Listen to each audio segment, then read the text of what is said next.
A paz do Senhor, meus irmãos, deixaram uma breve palavra que se encontra no capítulo 16 de Atos, versículo 25 somente. Perto da meia-noite, Paulo e Silas oravam e cantavam hinos a Deus, e outros presos os escutavam. Bom, estamos diante de uma palavra muito conhecida por todos nós, muito conhecida dentro do Evangelho, a qual muito eu aprendo. No começo do capítulo 16, logo no seu segundo subtítulo, a partir do versículo 9, a Bíblia ela vem falar que Paulo ele teve uma visão. E nessa visão se apresentava um varão da Macedônia e pedia, ele rogava a Paulo que Paulo fosse para a Macedônia ajudar-nos.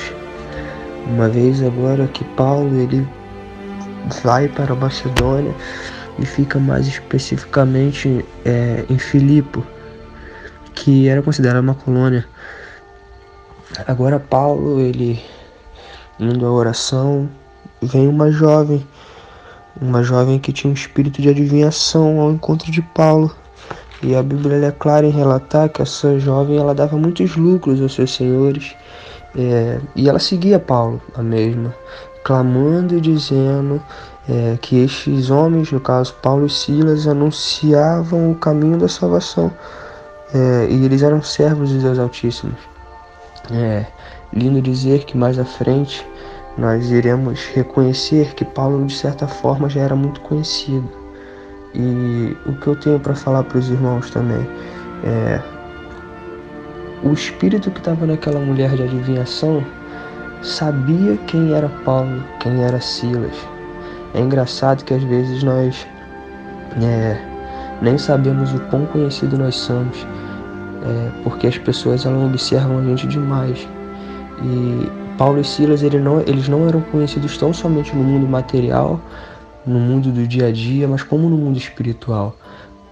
Só que a Bíblia é clara em dizer que ela fazendo isso por muitos dias, Paulo se encontrou perturbado e voltou e disse para o Espírito que, em nome de Jesus, Paulo ordenou que ele saísse daquela mulher, daquela jovem. Paulo ele não ficou com seu ego amaciado, porque ela disse que ele era servo de Cristo, embora isso fosse verdade. Ele ficou mais perturbado pelo espírito que estava nela, porque quando nós somos conhecidos no mundo espiritual, isso acaba trazendo consequências boas e negativas no mundo carnal. Bom, negativas aos nossos olhos. Por quê? Porque quanto mais conhecidos nós somos no mundo espiritual, não só por graça de Deus, por misericórdia de Deus, mais nós somos apedrejados, nós somos perseguidos, nós somos caluniados. Agora, logo versículos à frente, nós vamos ver que os senhores dessa menina, eles não ficam satisfeitos com o que Paulo fizera em nome de Cristo.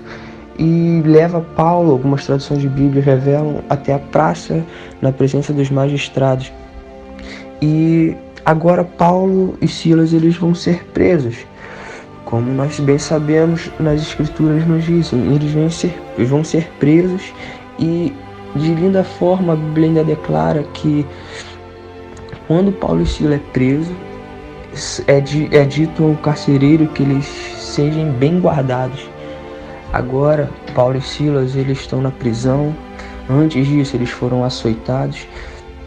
Logo agora nós vemos eles na prisão, e perto da meia-noite Paulo e Silas cantavam e oravam.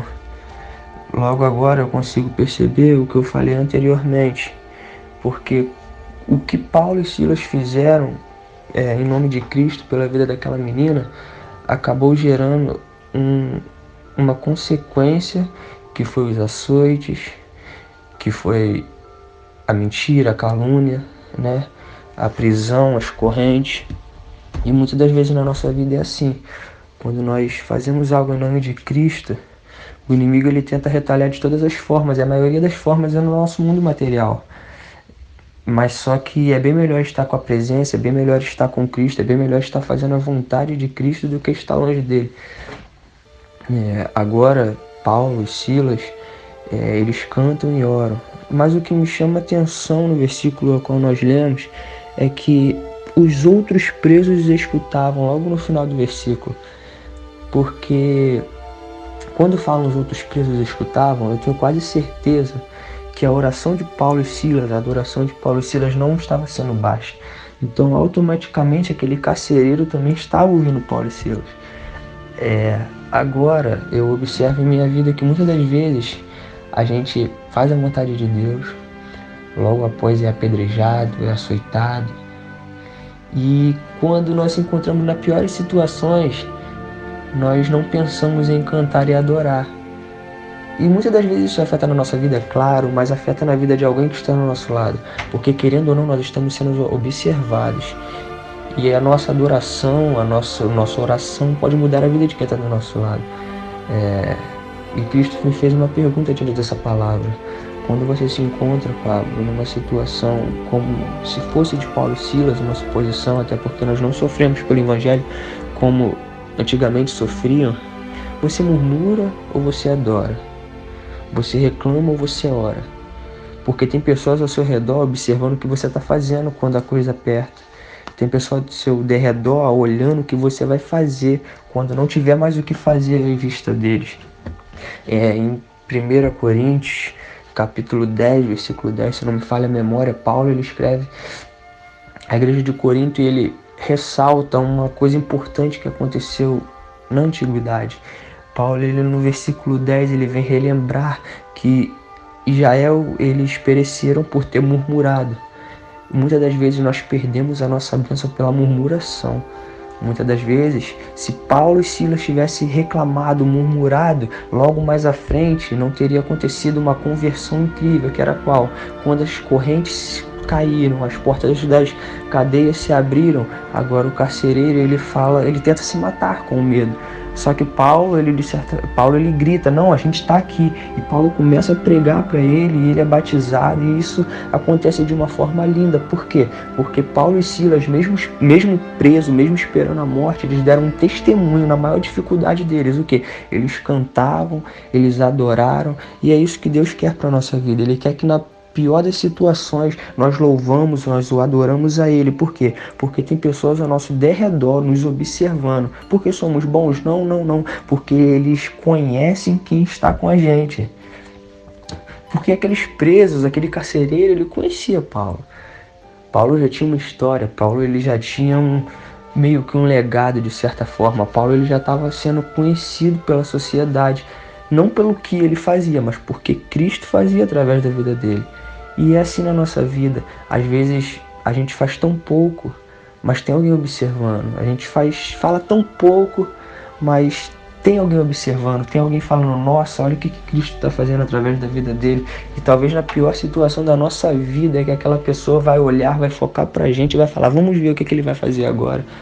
Então que nós vamos ficar com essa palavra, que nós venhamos parar de cada dia mais de reclamar. Estamos iniciando essa campanha que vem a ser uma semana de propósito para todo mundo. Cada um está entrando com o seu propósito, que venhamos estar todos na mesma ligação e que nós venhamos cada dia se lançar mais e mais, adorando, buscando, orando, sem murmuração, e que nós venhamos ser como Paulo e Silas, que no pior momento, talvez, dessa história de sua vida, cantaram e oraram, e através do nosso louvor, através da nossa adoração, muitas vidas vão se render ao Evangelho, e que nós venhamos querer ser reconhecidos mais no mundo espiritual, que nós venhamos querer sim descer diante dos homens para subir diante de Deus, e que nós venhamos cada dia mais diminuir para o Senhor crescer em nossa vida. Boa semana para todos aí, graça e paz.